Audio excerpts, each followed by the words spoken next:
Hello children. तो देखिए आपके एग्ज़ाम आने वाले हैं और अब आपको सारे चैप्टर्स की करनी है ब्रीफिंग। यानी आपको तेज़ी से सारी पढ़ाई करनी है जिससे कि आप अपने क्वेश्चंस को जब सॉल्व करो तो वो इजीली कर पाओ। ठीक है, तो आप यूट्यूब पर बहुत सारे चैनल्स ऐसे देख रहे हो जिसमें कि सारी चीज़ें एक्सप्लेन की जा रही है, लेकिन इतना टाइम आपके पास नहीं है कि आप सारी चीज़ें एक्सप्लेन करें।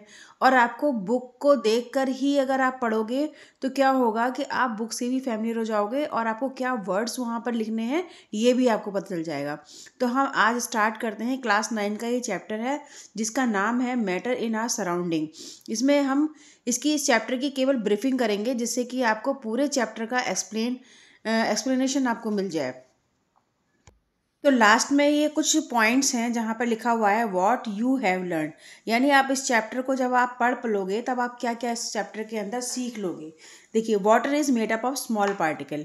जो मैटर है वो छोटे छोटे पार्टिकल से मिलकर बना हुआ होता है, ये आप सीख चुके होंगे।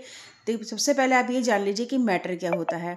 इसकी ब्रीफिंग के लिए देखेंगे कि मैटर होता है जो भी चीज़ हम आसपास देखते हैं वो सब क्या है, मैटर ही है। अब वो सॉलिड स्टेट में भी हो सकती है, लिक्विड स्टेट में भी हो सकती है और गैस स्टेट में भी हो सकती है। जैसे कि अब अगर आपके सामने ये बुक रखी हुई है तो ये बुक भी क्या है, मैटर है और ये सॉलिड स्टेट में है। ये पेन देख रहे हो आप तो ये भी क्या है, एक मैटर है कि और ये सॉलिड स्टेट में है। इसका मतलब ये है कि जो भी चीज़ें हैं, जो भी आप ऑब्जेक्ट देखते हो अपने चारों ओर, अगर वो स्पेस ऑक्यूपाई कर रही है और उसके अंदर मास है, उसका खुद का वॉल्यूम है, तो वो सभी क्या है, हमारे मैटर हैं। तो मैं इससे हम क्या कंक्लूजन निकाल सकते हैं, मैटर किसको कहते हैं। तो मैटर स्पेस ऑक्यूपाई, वो सारी चीज़ें हैं जो कि स्पेस ऑक्यूपाई करती हैं और उसका वॉल्यूम होता है और उसका मास भी होता है। तो ये तो हो गई मैटर की बात। नेक्स्ट पॉइंट इसमें आता है the matter around us exit in 3 state, solid, liquid and gas. ये मैं एक्सप्लेन कर चुकी हूँ कि देखिए जो मैटर होता है वो सॉलिड स्टेट में भी आपको मिलता है, लिक्विड स्टेट में भी मिलता है और आपको गैसेस स्टेट में भी मिलता है। जैसे कि अगर हम सॉलिड की बात करते हैं तो ये पेन और बुक की बात मैंने आपको बताई, लेकिन अगर हम लिक्विड की बात करते हैं तो पानी है, जूस है, ये सब भी क्या है, मैटर ही है। क्यों? क्योंकि इनका अपना खुद का वॉल्यूम भी है, खुद का मास भी है और ये कुछ ना कुछ स्पेस भी ऑक्यूपाई करते हैं। और सिमिलरली अगर हम बात करते हैं गैस की, तो गैस भी क्या है, मैटर है, क्योंकि इसकी जो पार्टिकल्स होते हैं वो रैंडमली इधर उधर मूव करते रहते हैं और कुछ ना कुछ स्पेस भी ऑक्यूपाई करते हैं। इसमें नेक्स्ट पॉइंट आता है हमारा the force of attraction between the particle are maximum in solid, intermediate in liquid and minimum in gases. यहाँ पर ही क्या है कि जो फोर्स ऑफ अट्रैक्शन होता है वो सॉलिड स्टेट में तो बहुत ज़्यादा होता है, मैक्सिमम होता है फोर्स ऑफ अट्रैक्शन। यानी उनके पार्टिकल्स के बीच में जो अट्रैक्शन होता है फोर्स का वो बहुत ज़्यादा होता है। सिमिलरली अगर हम लिक्विड की बात करते हैं तो उसमें इंटरमीडिएट होता है और सबसे कम जो फोर्स ऑफ अट्रैक्शन होता है वो गैसेस स्टेट में होता है। इसीलिए जो गैस स्टेट में होती हैं, यानी जो गैसेस होती हैं वो रैंडमली इधर उधर मूव कर जाती हैं। नेक्स्ट पॉइंट है इसमें हमारा the space in between the constituent particle and kinetic energy of the particle are minimum in the case of solid, intermediate in liquid, maximum in gases. तो यहाँ पर भी यही बात बोली है क्योंकि जो पार्टिकल्स हैं वो सॉलिड स्टेट में क्या है, बहुत ज़्यादा पास होते हैं, तो उनके बीच में जो काइनेटिक एनर्जी होती है पार्टिकल्स की वो बहुत कम होती है। लेकिन अगर लिक्विड की बात करते हैं तो लिक्विड में जो पार्टिकल्स होते हैं वो कुछ थोड़े से स्पेस पर लिए हुए होते हैं। इसीलिए क्या होता है, इनके अंदर जो काइनेटिक एनर्जी होती है वो इंटरमीडिएट होती है। और अगर हम गैस की बात करते हैं तो इसके जो पार्टिकल्स होते हैं ये तो कहीं पर भी मूव कर जाते हैं, तो इनकी जो काइनेटिक एनर्जी होती है पार्टिकल्स की वो बहुत ज़्यादा होती है। नेक्स्ट इसमें पॉइंट आता है हमारा the arrangement of particle is most order in the case of solid. In the case of liquid layer of particle can slip and slide over each other, while for gases there is no order particles such move far about randomly. That means कि जो particles होते हैं solid के अंदर उनका arrangement बहुत ज़्यादा orderly होता है। ठीक है, जबकि लिक्विड के केस में अगर हम बात करते हैं तो पार्टिकल जो होते हैं वो एक दूसरे पर स्लिप भी कर जाते हैं। ठीक है, क्योंकि उसके अंदर थोड़ा सा स्पेस होता है। और गैसेस स्टेट में ये क्या होता है कि इनके जो पार्टिकल्स होते हैं वो ऑर्डरली नहीं होते हैं बल्कि रैंडमली इधर उधर मूव करते रहते हैं। ठीक है, नेक्स्ट इसमें पॉइंट आता है the state of matter are internal convertible. तो जो नेक्स्ट पॉइंट इसमें है हमारा स्टेट ऑफ मैटर का, यानी ये इंटर कन्वर्टेबल भी हैं। अगर हम किसी भी मैटर की स्टेट को चेंज करना चाहते हैं तो हम उसको चेंज कर सकते हैं, टेम्परेचर के थ्रू भी कर सकते हैं और प्रेशर के थ्रू भी कर सकते हैं। दैट मीन्स अगर आप एग्जाम्पल के थ्रू समझ सकते हो तो देखिए, अगर आपके पास आइस है और उसको टेम्परेचर आप बढ़ा दोगे यानी गर्म करोगे तो क्या होगा, वो लिक्विड स्टेट में आ जाएगी। ठीक है, ऐसे ही अगर आप वाटर है आपके पास और वाटर को आप उसका प्रेशर बढ़ा दोगे तो क्या हो जाएगा, सॉलिड स्टेट में भी आ जाएगी। ठीक है, तो ये हम क्या करते हैं कि देखो, स्टेट ऑफ मैटर क्या होता है कि कन्वर्टेबल होता है, इंटर कन्वर्टेबल होता है। नेक्स्ट इसमें पॉइंट आता है हमारा सब्लिमेशन का। सब्लिमेशन क्या होता है? Sublimation is the change of solid state directly to gaseous state. That means कि जो सब्लिमेशन होता है वो डायरेक्टली चेंज होता है सॉलिड स्टेट से गैसियस स्टेट में। जैसे कि आप एक एग्जांपल लो कि कैम्फर का एग्जांपल है। जैसे आप कैम्फर को जलाते हो, कपूर को जलाते हो, तो क्या होता है, अभी वो सॉलिड स्टेट में है, लेकिन जब उसको हम जलाएंगे तो वो डायरेक्टली गैसियस स्टेट में कन्वर्ट हो जाएगी, लिक्विड स्टेट में नहीं आएगी। ठीक है, नेक्स्ट इसमें पॉइंट आता है हमारा डिपोजिशन। डिपोजिशन क्या है? Deposition is the change of gaseous state directly to solid state without going through liquid state। इसमें क्या होता है कि जो गैसेस स्टेट में कोई भी मैटर है उसको डायरेक्टली सॉलिड स्टेट में अगर कन्वर्ट कर दिया जाए तो वो होता है हमारा डिपोजिशन। ठीक है, नेक्स्ट पॉइंट आता है हमारा boiling. Boiling is a bulk phenomena. Bulk से क्या मतलब है? बल्क होता है पूरे एरिया पर उसका इफेक्ट पड़ता है ना। जैसे कि अगर हम पानी को उबालेंगे तो पानी हमारा पूरा ही नीचे से उबलता हुआ आएगा, तो ये होता है हमारा बल्क फिनोमेना। तो particle from the bulk of the liquid change into vapour state. Bulk phenomena के थ्रू क्या होता है, जो लिक्विड होता है वो वेपर स्टेट में चेंज होती है। ठीक है, नेक्स्ट हमारा पॉइंट आता है इवेपोरेशन।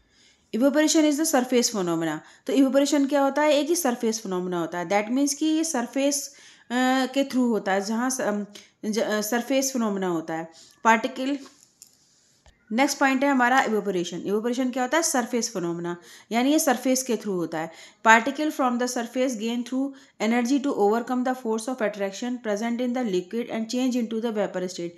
दैट मीन्स कि अगर क्या होता है कि सरफेस कोई भी मैटर है, वो अगर इसकी सरफेस पर जो पार्टिकल्स हैं वेपर के, वो लिक्विड स्टेट में हैं, अब एनर्जी लेकर वो किस में चेंज हो जाएंगे, आपके वेपर स्टेट में अगर चेंज हो जाते हैं तो वो इवेपोरेशन कहलाता है। जैसे कि एग्जांपल हम अगर लें कि जैसे कपड़े सुखाते हैं हम, तो कपड़े सुखाते वक्त क्या होता है कि कपड़ों को हमें फैलाना पड़ता है, और कपड़े जब फैला देते हैं तो वो सरफेस से पर जो पानी है, उसकी वाटर है, वो क्या होता है, इन्वायरमेंट से एनर्जी लेता है और वो वेपर में चेंज हो जाता है। यानी अब क्या है, जो उसमें लिक्विड है वो चेंज किस में हुआ, वेपर स्टेट में चेंज हो गया।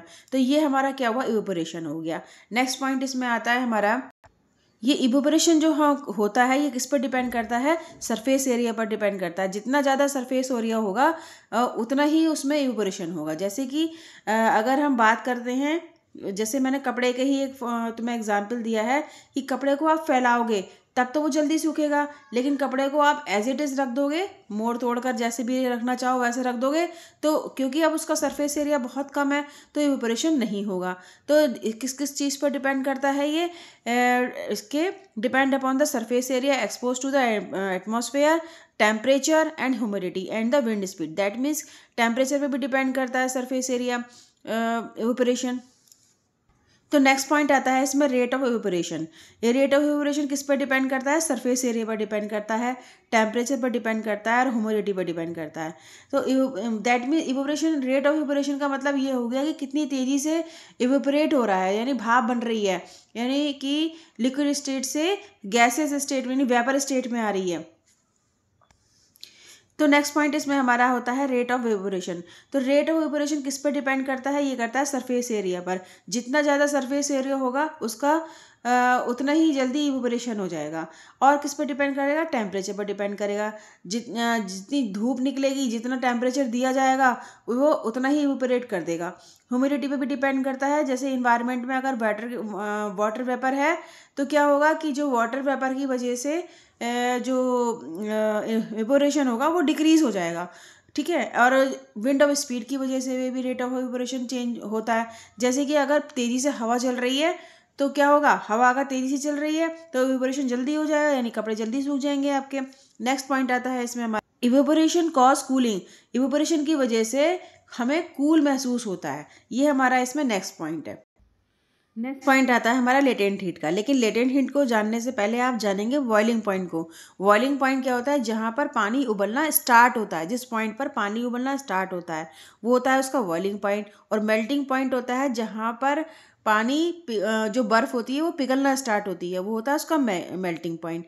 तो देखिए एक इसमें आता है point, latent heat of vaporation is the heat energy required to change 1 kg of liquid to gas at atmosphere pressure at its boiling point.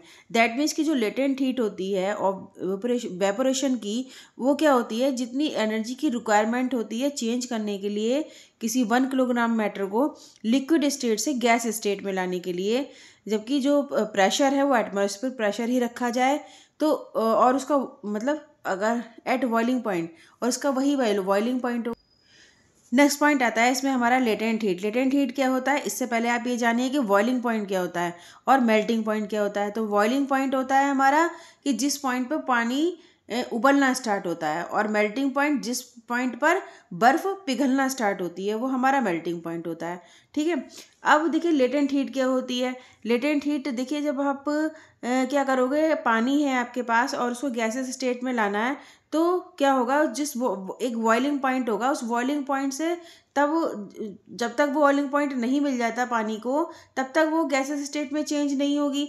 तो वही जो एनर्जी रिक्वायर हो रही है, मतलब उस लिक्विड स्टेट को गैस स्टेट में लाने के लिए जितनी एनर्जी की रिक्वायरमेंट है वो होती है हमारी लेटेंट हीट ऑफ वेपोरेशन। और लेटेंट हीट ऑफ फ्यूज़न क्या होता है? जितनी एनर्जी की रिक्वायरमेंट होती है सॉलिड स्टेट से लिक्विड स्टेट में लाने के लिए वो होती है हमारी लेटेंट हीट ऑफ फ्यूज़न। ये हुआ हमारा इसका लेटेंट हीट के बारे में। अब इसमें जो नेक्स्ट पॉइंट आता है, तो नेक्स्ट पॉइंट में क्या है?